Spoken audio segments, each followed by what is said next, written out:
Hello everyone, welcome back to my channel with day number 4 of financial management. तो जैसे कि हमने last video में अपना कैपिटल बजटिंग नया यूनिट स्टार्ट किया था, जिसमें कि हमने कैपिटल बजटिंग के बारे में, उसका प्रोसेस, उसके टेक्निक्स में हमने पीबीबी यानी कि पे बैक पीरियड के बारे में हमने उसको खत्म किया था। तो जैसे कि मैंने आपको बताया था कि एक ट्रेडिशनल टेक्निक होती है कैपिटल बजटिंग को मेजर करने के लिए, और एक होती है नॉन ट्रेडिशनल यानी कि आप मॉडर्न टेक्निक्स कह सकते हैं। तो देखिए, दो तरीके की टेक्निक्स में हमने पढ़ा था। ट्रेडिशनल टेक्निक्स में आपका पीपीबी एंड एआरआर यानी कि पे बैक पीरियड और अकाउंटिंग रेट ऑफ रिटर्न आता है, जिसमें कि हमने पीपीबी अच्छे से उसको डिस्कस किया था, उसके ऊपर क्वेश्चन भी किया था। तो अगर आपने लास्ट वीडियो नहीं देखी है तो सबसे पहले आप उसको जाके देखिए, लिंक आपको डिस्क्रिप्शन बॉक्स में मिल जाएगा। तो देखिए, आज हम लोग बात करते हैं ट्रेडिशनल टेक्निक्स में ही सेकंड स्टेप के बारे में, यानी कि एआरआर के बारे में, अकाउंटिंग रेट ऑफ रिटर्न के बारे में। तो आज हम लोग इसको अच्छे से समझेंगे, उसको फॉर्मूला समझेंगे, उसको क्वेश्चंस किस तरीके एग्जाम में पुटअप किए जाते हैं आज वो समझेंगे। और उसके बाद जो हमने मॉडर्न टेक्निक्स तीन तरीके की पढ़ी थी, एनपीवी, आईआरआर और पीआई, यानी कि net present value, internal rate of return and pi यानी कि प्रॉफिटेबिलिटी इंडेक्स। तो आज हम लोग बात करेंगे एआरआर के बारे में और एनपीवी यानी कि नेट प्रेजेंट वैल्यू के बारे में आज हम बात करेंगे। आज हम इन दोनों टेक्निक्स को अच्छे से डिटेल में पढ़ेंगे, इनके ऊपर क्वेश्चंस डिस्कस करेंगे एंड इनके बारे में सारी डिटेल पढ़ेंगे, और नेक्स्ट वीडियो में हम आईआरआर और पीआई के बारे में डिस्कस करेंगे। तो चलिए आज हम अपना क्लास, अपना लेक्चर स्टार्ट करते हैं with the meaning of ARR. जैसे कि हमने लास्ट वीडियो में मैंने आपको बताया था कि पे बैक पीरियड वो होता है जिसमें हम देखते हैं कि अगर हमने कोई भी इन्वेस्टमेंट करी है ना, तो उसका हमें रिटर्न कितने टाइम में मिलेगा, राइट। अब देखिए, इसमें हम क्या देखते हैं कि देखिए, अब मैं एक एग्जांपल देती हूँ, छोटा सा एग्जांपल है कि आपने 1000 रुपए इन्वेस्ट करा है। ये आपकी इनिशियल इन्वेस्टमेंट होती है, जो आप इन्वेस्ट करते हैं उसको हम इनिशियल इन्वेस्टमेंट कहते हैं। तो जब आपने इसको इन्वेस्ट करा तो आपने सोचा कि आपको कितना मिलेगा, कितने टाइम में आपको कितना रिटर्न, आपने सोचा कि मुझे 2000 रुपए रिटर्न मिलेगा, ठीक है। आपने ये सोचा कि ठीक है, इतने टाइम में मुझे, मान लो 1 साल के अंदर मुझे रिटर्न मिलेगा 2000 रुपए, यानी कि प्लस 1000, मुझे 2000 रुपए रिटर्न मिलेगा। बट आपको ये नहीं पता कि किस रेट से मिलेगा। जो रेट, यानी कि आपसे मैं कहती हूं ये तो आपको 100% पे मिल गया आपको रिटर्न, ठीक है। आपको रेट चाहिए होता है कि किस रेट पे मुझे रिटर्न मिलेगा। एक और छोटा सा क्वेश्चन है, 1000 रुपए आपने इन्वेस्ट करा, आपको ये जानना है कि मेरे को, चलो ठीक है, आज मैं यहाँ पे, आज मैं इन्वेस्टमेंट, यानी कि 1 अक्टूबर को ये वीडियो बन रही है मेरी, तो यानी कि 1 अक्टूबर 2025 को अगर आज मैं 1000 रुपए इन्वेस्ट करती हूँ, तो मैं ये मानती हूँ कि नेक्स्ट ईयर 1 अक्टूबर 2026 में मुझे कह सकते हो आप कितना भी रिटर्न मिले, 2000 मुझे रिटर्न मिलेगा। तो वो किस रेट पे मुझे रिटर्न मिल रहा है, वो रेट हमें एआरआर बताता है, ठीक है। आपने कभी सुना होगा कि मुझे इंटरेस्ट मिल रहा है, किस रेट पे मिल रहा है, मुझे 15% इंटरेस्ट मिल रहा है, 2% इंटरेस्ट ले रहा हूं मैं। अगर मैंने यहाँ पे इन्वेस्ट करा है, मैंने उससे इतना रुपया उधार दिया है, मैं उससे मैं 2% इंटरेस्ट पे पैसा लूंगा।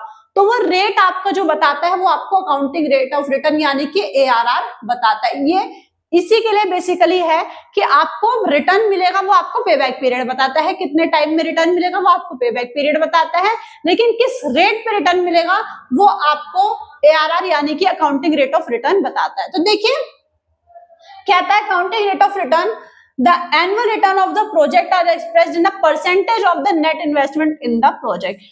ये आपको परसेंटेज बताता है कि इस परसेंटेज में आपको इतना रिटर्न मिलेगा, इस रेशियो में, या फिर कुछ भी आप कह सकते हो।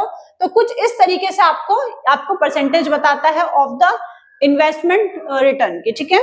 अब इसका फॉर्मूला क्या है, आप ये देखिए, एआरआर का फॉर्मूला होता है एवरेज प्रॉफिट बाय में एवरेज इन्वेस्टमेंट। देखिए, अब एवरेज प्रॉफिट किस तरीके से निकालेंगे, सबसे पहले ये देखिए, मल्टीप्लाई में 100। अगर आपको परसेंटेज, जैसे मैं आपको बताते हैं परसेंटेज में निकलता है, तो आपको परसेंटेज के लिए आपको मल्टीप्लाई करना होगा 100। देखिए, अब सबसे पहले एवरेज प्रॉफिट निकालने के लिए हम बात करते हैं, जितना भी आपको प्रॉफिट, जितने ईयर का जितना भी प्रॉफिट दे रखा हो, जिस साल का, वो प्रॉफिट अपॉन में जितने ईयर से, मान लो आपको दे रखा है 1 2 3 4 5 साल का आपको प्रॉफिट दे रखा है, तो टोटल जितना आपको प्रॉफिट दिया उसका टोटल एंड जितने 5 साल है तो 5 साल से डिवाइड, तो आपका आ जाएगा एवरेज प्रॉफिट। ठीक है, ये आपने वेटेज एवरेज प्रॉफिट ये सब पहले आपने क्लास 12th में आई होप किया होगा। नेक्स्ट हमारे पास कहते हैं हम क्वेश्चन के साथ भी आगे करेंगे, कोई प्रॉब्लम नहीं है, आपको सिर्फ पता रखना है कि किस तरीके से सॉल्व होगा। देखिए एवरेज इन्वेस्टमेंट में क्या होता है ना कि आपने आज जो इन्वेस्टमेंट करा, मान लो मैंने अगर आज 1000 रुपए का इन्वेस्टमेंट करा, ठीक है, तो 1000 रुपए मेरी इनिशियल इन्वेस्टमेंट हो गई। अब मुझे अगली साल तक, देखिए ये बात कहीं ना कहीं आपके माइंड में क्वेश्चन ला सकती है, तो इसको थोड़ा सा ध्यान से सुनिएगा।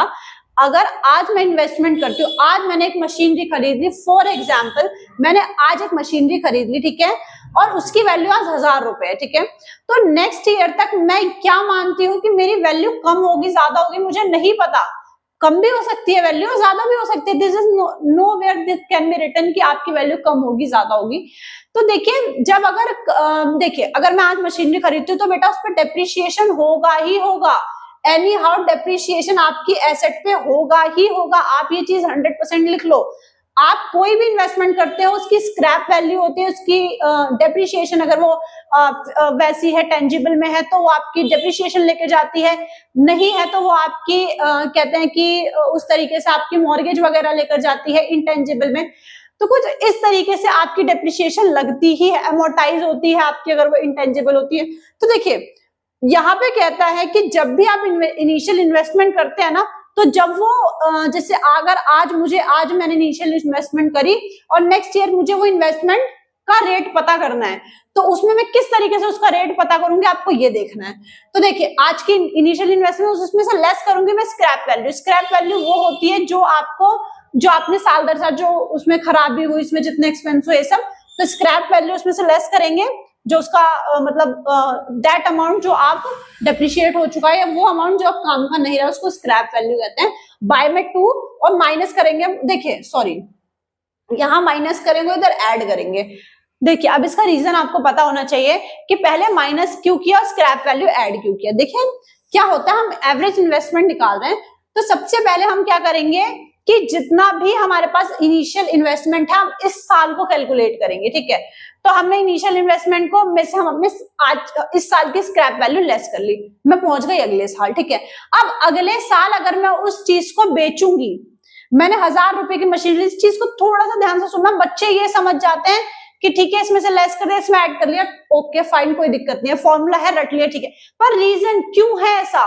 देखिए आपने आज की डेट में मशीनरी खरीदी, वेरी गुड, आपने अगली साल आप पहुंच गए, आपने उसमें से स्क्रैप वैल्यू माइनस कर दी, आपने 1 अक्टूबर 2026 में उसकी वैल्यू निकाल के रख दी, भाई आज की तारीख में इस मशीनरी की वैल्यू 500 रुपए है, ठीक, क्योंकि उसमें से 500 रुपए स्क्रैप वैल्यू माइनस कर दिया, तो आज की तारीख में इसकी 500 रुपए वैल्यू है।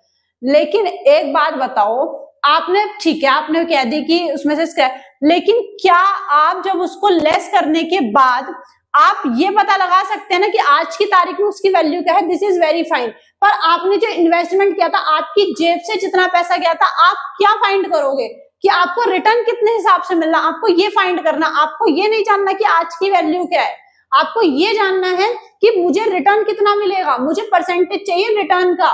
तो उस रिटर्न में आपने जो अपनी जेब से दिया उसको भी तो आप एड ऑन करोगे ना। आपने अपनी जेब से 1000 रुपए की इन्वेस्टमेंट करी थी, ठीक है, 500 रुपए आपकी स्क्रैप वैल्यू चली गई, फाइन, तो क्या जो आपकी स्क्रैप वैल्यू गई है आप क्या वो अपनी जेब से थोड़ी ना भरोगे, उसको आप स्क्रैप वैल्यू को ऐड करके, कभी भी याद रखना हम कैपिटल बजटिंग जब सॉल्व करते हैं, ठीक है, तो हम क्या करते हैं, जो भी हमारी स्क्रैप वैल्यू होती है, जो भी हमारी अपने पास से जो हमने एक्सपेंस किए होते हैं उसको हम ऐड कर दें at the end of the year. तो देखिए इसके अंदर यही कुछ होगा, इनिशियल इन्वेस्टमेंट में से सबसे पहले हम स्क्रैप वैल्यू लेस करेंगे अपॉन में 2, ये इसके लिए होता है कि पूरे साल की वैल्यू निकालने के लिए, अगली साल इसकी वैल्यू आज ये है, लेकिन अगर मैं अगली साल उसे बेचने जाऊंगा तो मैं अपनी जेब से पैसा नहीं भरूंगा, मैं उसमें स्क्रैप वैल्यू ऐड करके सामने वाले को बेचूंगा कि मेरा प्रॉफिट हो, तो उसमें हम स्क्रैप वैल्यू जो आपने हम माइनस किया उसको वहां पे आपको ऐड करना है, सिंपल, ठीक है, देन एलसीएम वगैरह लेंगे तो वो सॉल्व आउट होगा। तो ये है टोटल फॉर्मूला, ये आप नोट कर लीजिए, बहुत इंपॉर्टेंट पॉइंट था ये, मैंने आपको इस वजह से थोड़ा सा टाइम लिया इसको समझाने में। तो चलिए डायरेक्टली क्वेश्चन देखते हैं, बहुत आसान है, आप क्वेश्चन देखते ही आपको याद आ जाएगी अपनी गुडविल की। अगर आपने क्लास 12th में अच्छे से पढ़ाई करी है, this is a kind of goodwill, कुछ भी नहीं है, सेम गुडविल है। तो एक क्वेश्चन इस पे करते हैं, उसके बाद हम बात करेंगे एनपीवी पे। अच्छा पॉइंट है, एग्जाम में एनपीवी आता है, ये मेथड ट्रेडिशनल मेथड एग्जाम में कभी नहीं पूछता, 0.0001% पूछा तो पूछा, एग्जाम में आपका एनपीवी आता है। तो सबसे पहले इसको खत्म करके एनपीवी की तरफ चलते हैं। चलिए स्टार्ट करते हैं। क्वेश्चन ऑफ एआरआर यानी कि अकाउंटिंग रेट ऑफ रिटर्न। तो इसमें कहता है कि a project will cost of 40,000 rupees, यानी कि ये इसकी इनिशियल कॉस्ट है और आपसे कहता है कि स्ट्रीम ऑफ अर्निंग, ठीक है, बिफोर डेप्रिसिएशन, आपको ऑलरेडी बिफोर डेप्रिसिएशन दे रखा है, तो आपको क्या निकालना है, आफ्टर डेप्रिसिएशन चाहिए होता है। इसके लिए इंटरेस्ट, टैक्स, ठीक है, सब कुछ हमें लेस करना होगा 5 साल के लिए। फाइन।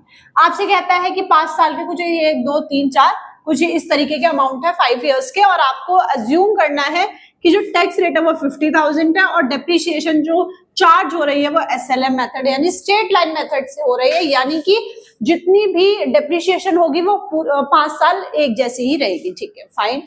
तो आपसे कहता है कि आप इसका एआरआर फाइंड करो, यानी accounting rate of return find करो, जो आपको परसेंटेज में चाहिए। फाइन।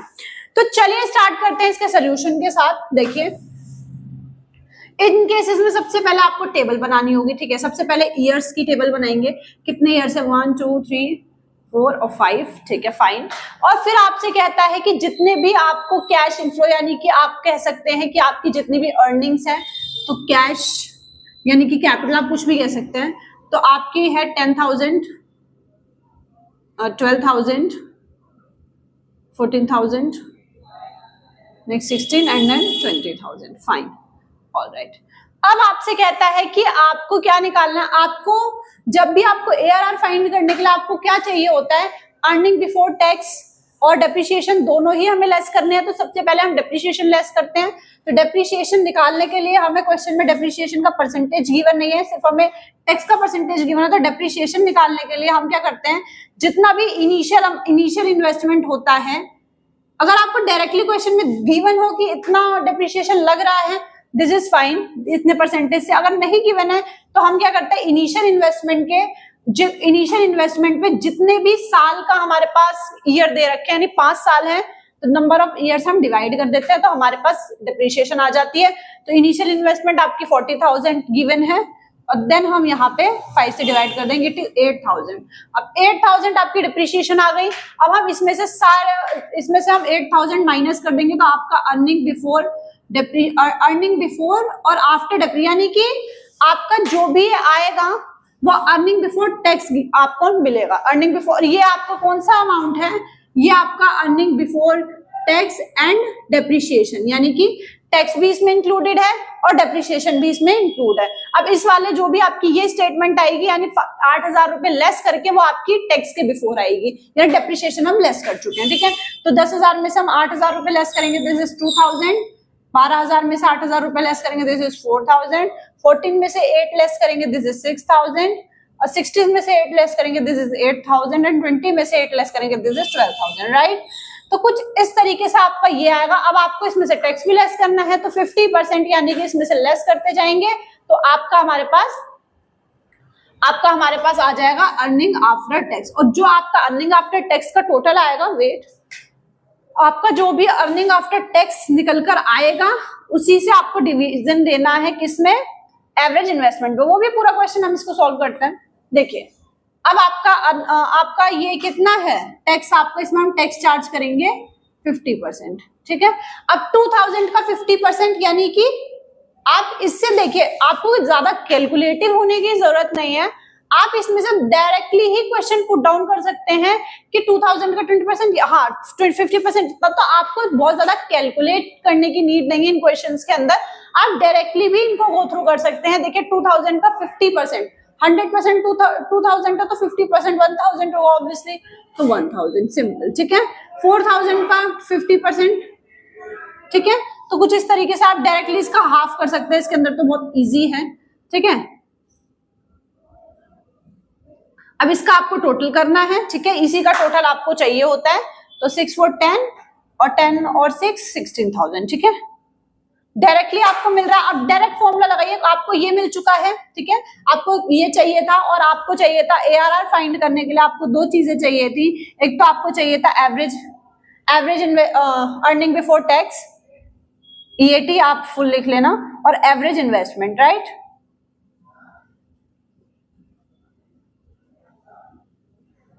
और आपको मैंने एवरेज इन्वेस्टमेंट का एक फॉर्मूला बताया था, initial investment minus scrap value plus अब बाय में 2 और माइनस प्लस स्क्रैप वैल्यू। कल मैंने आपको थोड़ा डिटेल भी समझाया था कि ऐसा क्यों होता है। तो यहाँ पे कहीं भी आपको स्क्रैप वैल्यू गिवन नहीं है, राइट। आपको डिप्रिसिएशन गिवन है बट आपको स्क्रैप वैल्यू गिवन नहीं है। अगर आपको क्वेश्चन में स्क्रैप वैल्यू गिवन होती तो वही हम सेम प्रोसेस करते, स्क्रैप वैल्यू लेस करते और एक बार ऐड करते, ठीक है। तो आपको स्क्रैप वैल्यू गिवन नहीं है तो डायरेक्टली आप इनिशियल इन्वेस्टमेंट में डिवाइड कर सकते हैं 2 के साथ और आपको 20,000 यानी कि आपके पास एवरेज इन्वेस्टमेंट भी आ चुकी है, राइट। आप ये खुद से कर लीजिएगा, मैंने यहाँ पे आपको शो कर दिया। This is how we find that average investment. अब हम डायरेक्टली फॉर्मूला लगाते हैं। आपके पास 16,000 आ चुका है। 60,000 कितने साल के लिए है? 5 साल के लिए, तो हम पर ईयर का निकाल लेंगे अर्निंग आफ्टर टैक्स, जैसे मैंने आपको वीडियो में बताया था लास्ट। तो आप इसको यहाँ से डिवाइड करके आप लोगों को मिल जाएगा, ठीक है।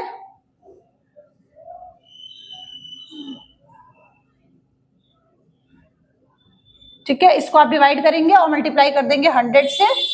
सिंपल, डायरेक्टली आपको कुछ भी ज्यादा करने की नीड नहीं है, ठीक है। आई होप आपको ये वाला क्वेश्चन समझ में आ गया होगा, ठीक है। 2 से डिवाइड करेंगे देन आपका 60% आ जाएगा। दिस इज योर, बहुत इजी है क्वेश्चन। इससे ज्यादा आपको क्या ही आप समझ सकते हैं, एआरआर में आपको क्या मिल सकता है, कुछ नहीं। तो देखिए ये कुछ इस तरीके से आपके एआरआर के क्वेश्चंस होंगे। देखिए आज मैं आपको एआरआर कंप्लीट कराती हूँ। कल की वीडियो में हम एनपीवी, आईआरआर और पीआई तीनों ही क्वेश्चंस अच्छे से करेंगे, क्योंकि देखिए क्या होता है ना कि आप अगर ये सारे क्वेश्चंस एक साथ करोगे ना तो आपको बहुत ज्यादा ट्रिकी हो सकता है। और एक चीज और कहूंगी कि आप जब भी क्वेश्चन के लिए प्रैक्टिस करना तो एक चीज का ध्यान रखना कि क्वेश्चंस आप ज्यादातर आप डिस्काउंटिंग मेथड के क्वेश्चन करो। दिस इज जो मैं अपने नेक्स्ट वीडियो में पढ़ाऊंगी, वो ज्यादा इंपॉर्टेंट है इवन, क्योंकि वो जो क्वेश्चंस है ना वो एग्जाम में ज्यादा आते हैं, क्योंकि वो थोड़े से ट्रिकी क्वेश्चंस होते हैं और उनमें भी कुछ ज्यादा ट्रिकी लेवल का क्वेश्चन। मैंने आज सुबह एक स्टडी किया था, this is previous year question paper.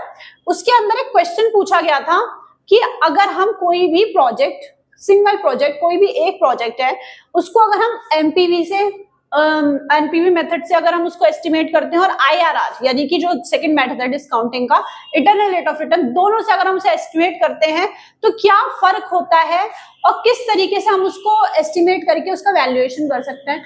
उसी स्टेटमेंट को 5 मार्क्स में जस्टिफाई करना था। तो चलिए उसको भी हम जब हम हमारा पूरा ये जो सिलेबस है वो खत्म हो जाएगा उसके बाद हम उसको भी देखेंगे। बट आप उस चीजों को ध्यान रखिए कि एग्जाम में क्वेश्चन किस तरीके से आता है। आपको लगता है कि एग्जाम में कुछ इस तरीके का क्वेश्चन आएगा? Never ever. तो आपको लेवल थोड़ा सा आप करना होगा, बट हाँ बेसिक्स यही होगा, डेप्रिसिएशन गिवन होगा, इंटरेस्ट गिवन होगा, टैक्स गिवन होगा, आपको कैलकुलेट कुछ इस तरीके से ही करना है। तो यही आपका तरीका होगा कि इस तरीके से आपको ऐसे सब कैलकुलेट करना है। एक बेसिक था। अब हम अगली वीडियो में अपने बात करेंगे एनपीवी, आईआर और पीआई के बारे में। वो इंपॉर्टेंट है, उसको आप बिल्कुल मिस मत कीजिएगा, वो ज्यादा ही इंपॉर्टेंट वीडियो होगी। तो इसके बाद आप डायरेक्टली उस पर जंप आउट करिए और अपने वीडियो से अच्छे से प्रैक्टिस करिए। तो चलिए आज की वीडियो एक टॉपिक और रहता है कि एआरआर को हम किस तरीके से एस्टिमेट करते हैं, यानी कि इसके कुछ एक्सेप्टेंस के रूल हैं, किस केस में एक्सेप्ट होगा, किस केस में एक्सेप्ट नहीं होगा, इसको एक बार और देख लीजिए। देखिए आपसे कहता है कि कौन सा रूल है एआरआर का जो एक्सेप्ट करता है, मतलब आपकी कौन सी वो परसेंटेज रेट होगी जो एक्सेप्टेबल होगी और रिजेक्टेबल होगी बाय द कंपनी या बाय द मैनेजमेंट। देखिए अगर आपका एआरआर का जो आपका परसेंटेज है अगर वो ज्यादा होता है, देखिए आपकी कंपनी है या आपके मैनेजमेंट ने सोचा था कि 30% का रिटर्न रेट मैं एक्सपेक्ट करता हूँ, राइट। अगर आपका जो एआरआर है कैलकुलेट होने के बाद at the end of the year वो 32% आ गया, तो इसका मतलब ये है कि वो आपका एक्सेप्टेबल है। यानी कि अगर उसने 30% एस्टेब्लिश, मतलब मिनिमम रेट उसने सोचा था कम से कम 30% तो रिटर्न मिलना ही चाहिए, और आपका 32% आ गया, तो ये it would be acceptable by the management. और अगर कंपनी ने सोचा था कि 30% आना चाहिए रिटर्न और आपका 29 या 20s में आ गया, यानी उससे कम आ गया, तो फिर आपका वो रिजेक्ट होगा। वो जो आपका एआरआर है वो एक्सेप्ट नहीं किया जाएगा बाय द कंपनी। तो ये एक्सेप्टेंस रूल है, कई बार एग्जाम में पूछ लेते हैं एमसीक्यू के फॉर्म में। और आपके बाद आता है कि अभी तक ये तो था आपका एक्सेप्टेंस रूल, बहुत छोटा सा था। अब ट्रेडिशनल मेथड को हटाया क्यों गया?